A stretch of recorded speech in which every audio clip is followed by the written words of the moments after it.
West Bank this morning, firefighters spent much of the morning battling a huge fire at a well-known florist shop. Billowing smoke filled the air over Gretna that could be seen on this side of the river. The fire started a little after 7 o'clock this morning at the Grand Florist shop on UEP Long, that's in downtown Gretna. Duke Carter has spent much of the morning on the scene, and this was a big one, Duke. This was a big fire indeed. Actually, a 2-alarm fire that firefighters were telling us at this time, and you can still see that firefighters are still trying to deal with the remnants of this fire that happened around 7:20 this morning.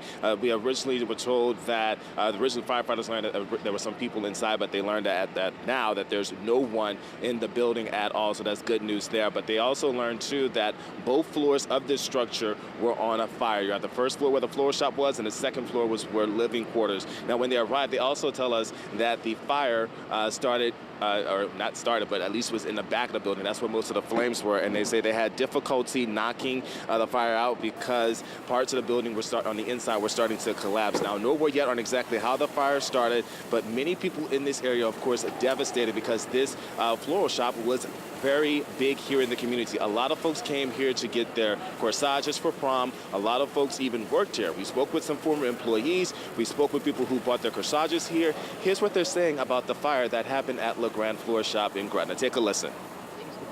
Gretna is the ultimate of a community, a small town community in a big town, in a big city.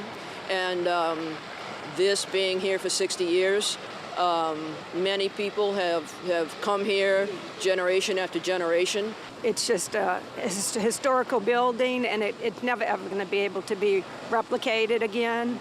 And it breaks my heart to see it go. I lived here when Gretna High School, Gretna Junior High burnt down, and that was a crime too, you know, to see that, and it's never been replaced, and it never will be. And it's just a part of my life and my history. Now, community members tell us that, as you just heard in that piece there, that this shop has been here for a couple of decades. In fact, community members tell us that on Valentine's Day would have marked the 60th anniversary since the Grand the Florist shop opened. And I have a lot of folks out here. You have community members as well as council people out here just trying to do anything they can to at least make sure the family, the owner of the shop is okay. But they're also setting up shop where firefighters who've been battling this fire can at least get something warm while they still try to knock out that blaze. But for now, we'll have more on this story later today. But we're going to toss it back to you in studio.